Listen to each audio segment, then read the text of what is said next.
Olá, amigos. Vamos dar início a mais uma preleção do Centro Espírita Allan Kardec de Campinas.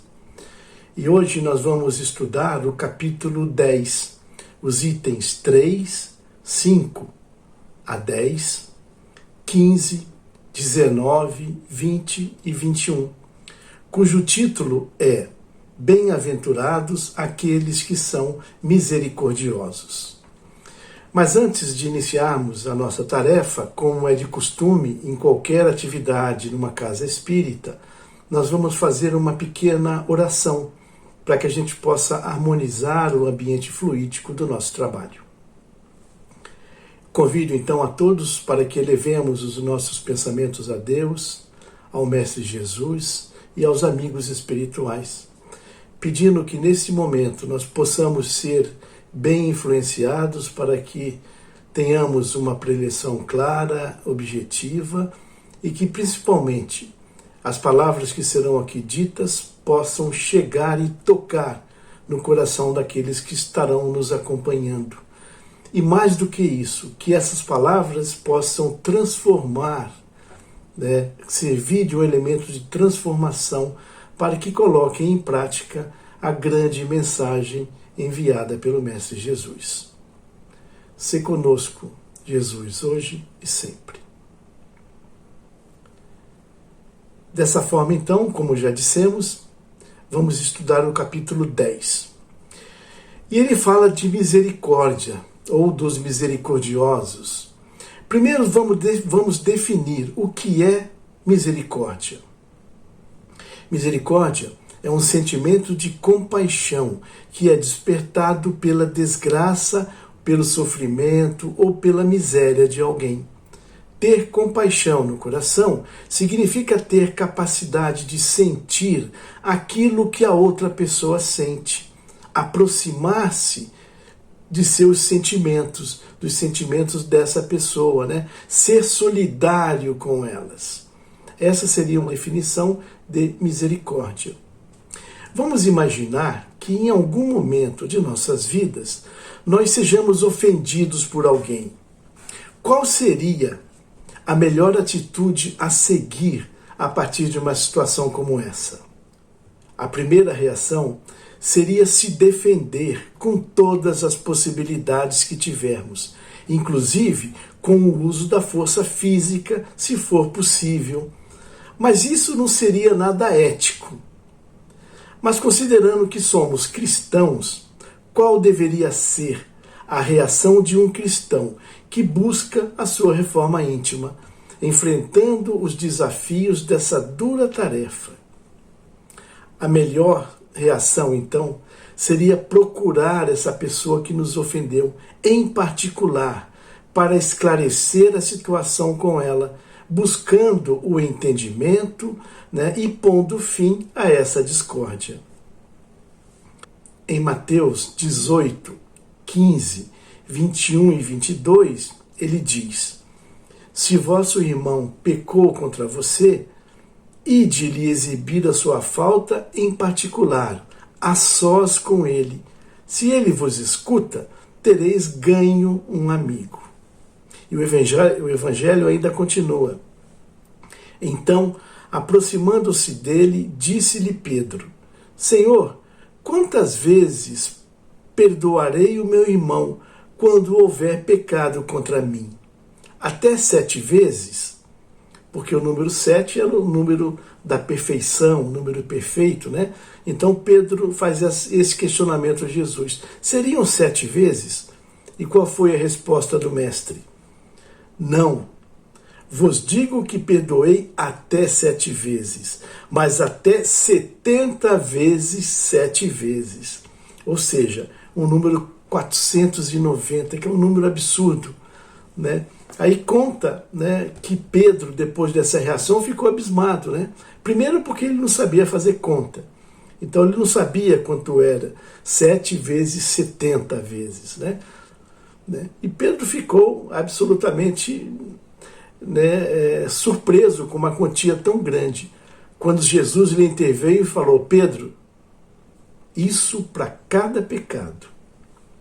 Então fica claro né, tirando o toque de humor, que Jesus deixa absolutamente evidente que o perdão tem que acontecer sempre, em qualquer quantidade, em qualquer situação. Na prática do perdão, como em geral na prática do bem, não existe somente o efeito moral. Há também o efeito material.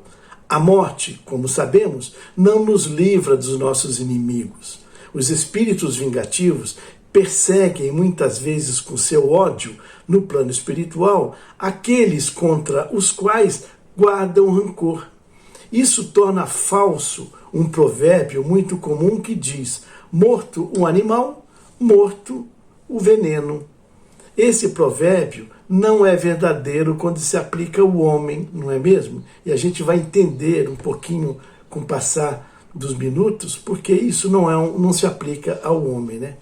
O espírito mau espera que o outro, a quem ele quer prejudicar, esteja preso ao seu corpo físico, quer dizer, esteja encarnado, e com isso menos livre nas suas ações, para mais facilmente o atormentar, ferir nos seus interesses ou nas suas mais caras afeições. A maioria dos casos de obsessão se iniciam dessa forma, simples, e com o passar do tempo vão desenvolvendo certa gravidade, até chegar ao mais alto grau da obsessão, né? Como, por exemplo, a subjugação. O obsidiado, quase sempre, é vítima de uma vingança, cujo motivo pode se encontrar em existências anteriores, onde provavelmente os dois deixaram que fossem desenvolvidas pelas suas condutas e menosprezo na solução deles. E Deus permite que isso aconteça para corrigir o homem do mal que, pela sua vontade, ele praticou. Ou, se isso não ocorreu, pode ser que eles acabaram faltando com a indulgência e a caridade, não perdoando alguém que cometeu um erro para com eles. O que importa sob o ponto de vista da tranquilidade futura é que cada um repare o quanto antes os desafetos que tenham causado ao seu próximo, que perdoe os seus inimigos, a fim de que antes que a morte chegue, esteja apagado qualquer motivo de confusão e toda causa da animosidade. Dessa forma, de um inimigo encarniçado nesse mundo, se pode fazer um amigo em outro. E Deus não consente que aquele que perdoou sofra qualquer tipo de vingança. Quando Jesus recomenda que nos reconciliemos o mais cedo possível com o nosso adversário, não é somente procurando apaziguar as discórdias no curso da nossa atual existência. É principalmente para que elas não se perpetuem nas existências futuras. Não saireis de lá da prisão enquanto não houverdes pago até o último centavo, isto é, enquanto não houver satisfeito completamente a justiça de Deus, enquanto não estiver reparado o mal que tenha causado a seu semelhante. Por isso que aquele provérbio dito anteriormente não é verdadeiro para nós seres humanos, porque a morte do corpo físico não elimina os problemas, pelo contrário, né? Os que não foram resolvidos continuarão no plano espiritual. O Evangelho continua então com o tema: qual é o sacrifício mais agradável a Deus? Então ele continua: se, portanto, quando fordes colocar a sua oferta no altar, e se lembrar que o seu irmão tem qualquer coisa contra você, deixe a sua dádiva junto ao altar e vá antes reconciliar-se com o seu irmão. Depois, então, retorne à casa e faça a sua oferenda. Quando Jesus diz, vá se reconciliar com o vosso irmão antes de colocar a sua oferenda no altar, ele ensina que o sacrifício mais agradável a Deus é aquele que o homem faz do seu próprio ressentimento e que antes de se apresentar para ser perdoado, o homem precisa ter perdoado e reparado a falta que tenha causado a alguém, a algum outro seu irmão. Só então a sua oferta será bem aceita por Deus, porque ela virá de um coração que se livrou de todo e qualquer ressentimento mau. Naqueles tempos, era comum aos judeus praticarem os sacrifícios materiais como uma oferta a Deus. Jesus aproveitou essa prática comum para ensinar, aproveitando então uma tradição dos judeus que era praticar a oferenda. O cristão, portanto, não oferece bens materiais, pois ele já entende e já se espiritualizou com relação ao sacrifício. Com isso, o preceito ganha ainda mais força. Ele oferece, então, como doação, a sua alma a Deus. E é essa alma que precisa ser purificada antes que Deus aceite essa oferenda. Essas palavras de Jesus também poderiam ser entendidas dessa forma: entrando no templo do Senhor, deixe para fora todo o ressentimento de ódio e de animosidade, todo mau pensamento contra o seu irmão. Só então os bons espíritos levarão sua prece para Deus. Fica claro quando a gente entende dessa forma, né? Esse é o ensinamento que Jesus oferece nessas palavras. Deixe a sua oferenda junto do altar e vá primeiro reconciliar-se com o vosso irmão, se quiserdes ser agradável ao Senhor. E o Evangelho continua, num tema também bastante importante: o argueiro e a trave no olho. É muito difícil a gente enxergar nossos próprios problemas ou os nossos defeitos. Quase sempre encontramos bastante problema nos outros. E essa é uma das maiores insensatez do ser humano.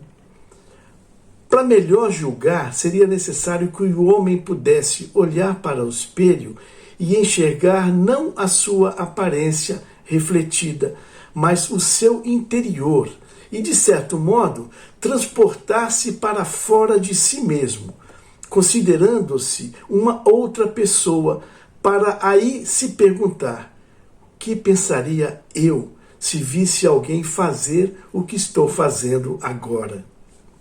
É o orgulho, essa grande chaga, que acaba induzindo o homem a esconder de si mesmo os seus defeitos, tanto os defeitos morais quanto os defeitos físicos. Em Mateus, capítulo 7, versículo 3 a 5, nós temos: como é que você vê um cisco no olho do seu irmão, enquanto não enxerga um pedaço de pau no seu próprio olho? Tira primeiro a trave do vosso olho e depois então decida como poderá ser tirado o cisco no olho do seu irmão. Essa insensatez é contrária à prática da caridade, porque a verdadeira caridade, ela é modesta, simples, indulgente.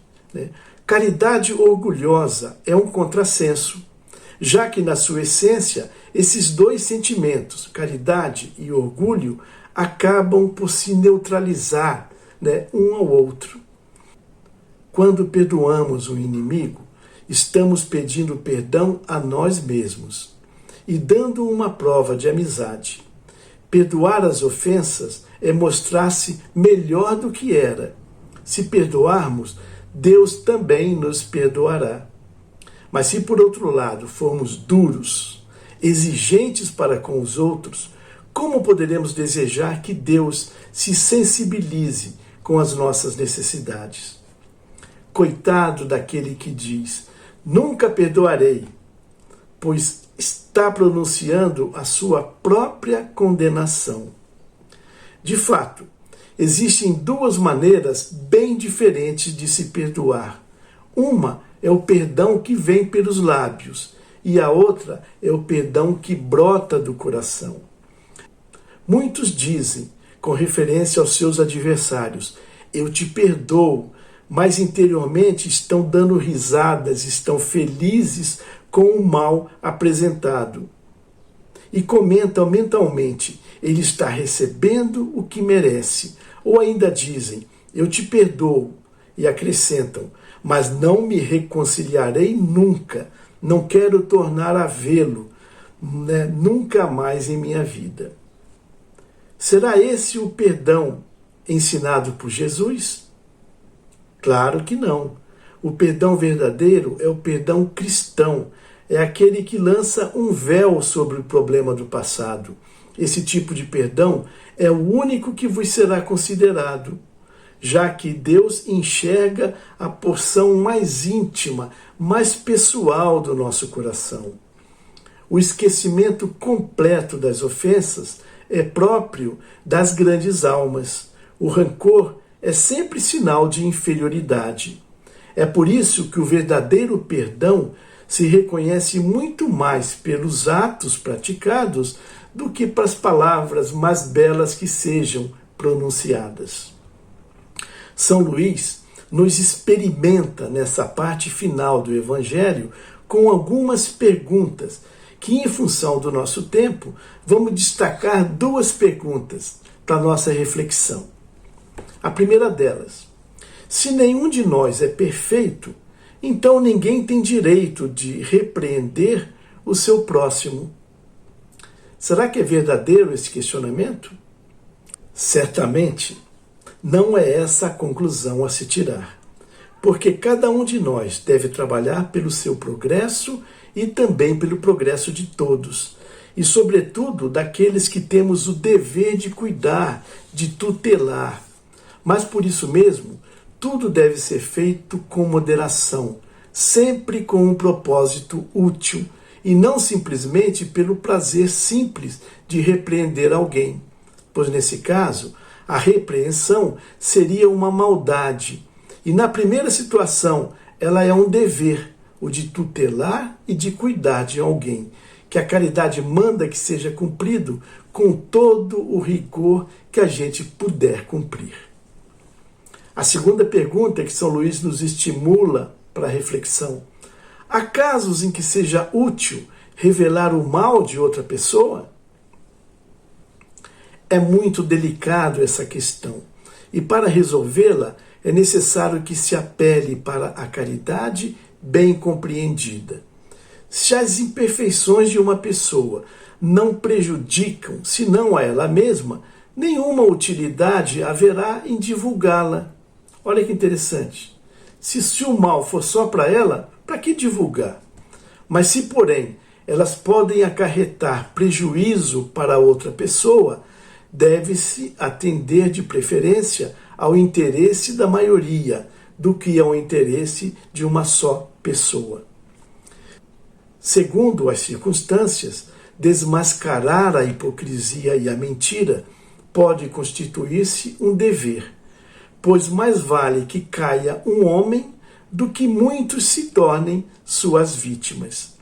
Nesse caso, deve-se pesar a soma das vantagens e dos inconvenientes. Então, meus caros amigos, essa é a mensagem que eu gostaria de passar para vocês relativo ao capítulo 10 do Evangelho segundo o Espiritismo. E aproveito para convidá-los a todos a leitura ou a releitura desse capítulo, onde poderemos ver com mais detalhes qual foi a mensagem pretendida por Jesus, quando disse: bem-aventurados aqueles que são misericordiosos. E já estamos nos encaminhando ao final da nossa preleção, e mais uma vez convido a todos para que elevemos os pensamentos e possamos realizar uma vibração para encerrar a nossa tarefa.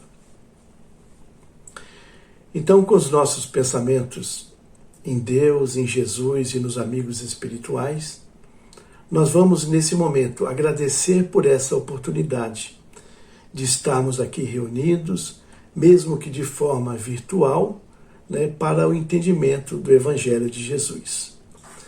E com os corações unidos vamos vibrar por aquelas pessoas que, diferente de nós, ainda não conhecem a verdade de Jesus. Para aqueles que não tiveram a oportunidade de conhecer o Evangelho, onde não encontraram nenhuma religião na sua frente que pudessem satisfazer as suas necessidades, curiosidades e dúvidas, pedindo para que os bons espíritos possam despertar no interior de cada uma dessas pessoas esse conhecimento que já foi colocado por Deus. É como uma sementinha que possa desabrochar, que os bons espíritos possam então estimular o desenvolvimento do conhecimento divino que encontra-se latente na maioria dessas pessoas.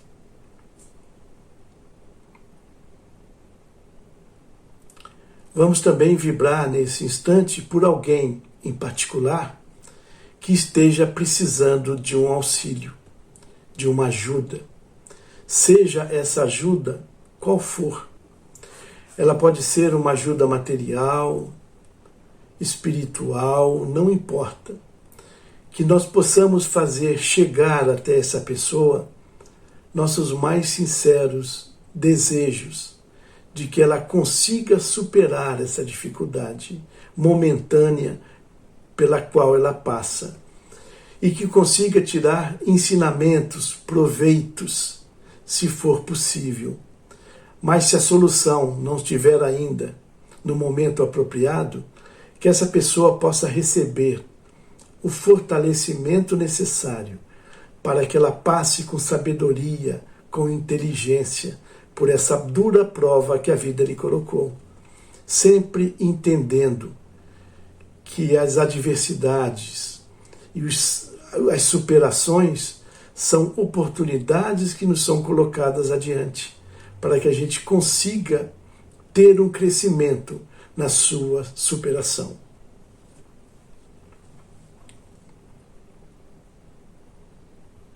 Vibremos nesse momento pela paz mundial, pela paz na nossa cidade de Campinas, no nosso estado de São Paulo, no nosso Brasil e no mundo todo, que nesse instante passa por uma conturbação muito grave. Que os nossos líderes possam ter o discernimento de buscar o bem coletivo, independente das necessidades individuais. Que os bons espíritos, que o Mestre Jesus possa fortalecer o ser humano nesse instante, para que a gente consiga, sim, superar essas dificuldades, sempre pautados no seu Evangelho, nos seus ensinamentos, na mansuetude, na resiliência e na confiança em Deus.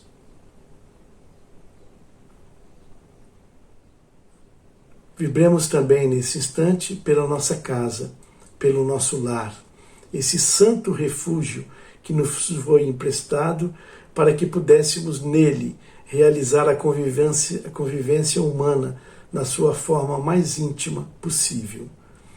Que possamos visitar mentalmente cada cômodo do nosso lar, da nossa casa, substituindo as energias mais grosseiras que porventura lá estejam, por essas energias salutares, benfazejas, e que a gente consiga também fazer com que todos que residem na nossa casa, todos que visitem o nosso lar, possam também aproveitar esse ambiente confortável de esperança, de fé, de tolerância que está sendo implantado e que nós conservaremos através dos nossos bons pensamentos e das nossas boas atitudes.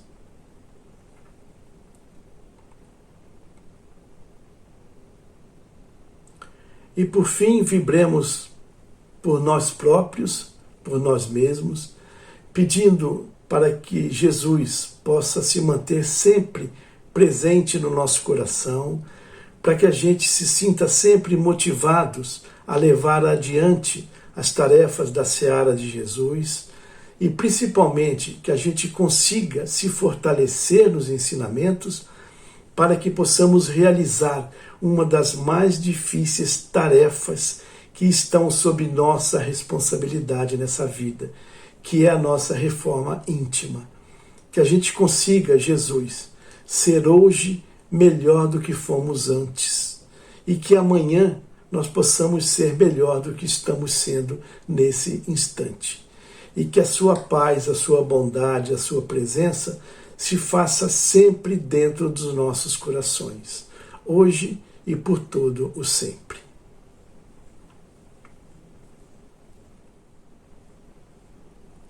Dessa forma, então, finalizamos mais uma preleção do Centro Espírita Allan Kardec, desejando um abraço fraterno a todos e a esperança de revê-los em breve nos nossos próximos encontros.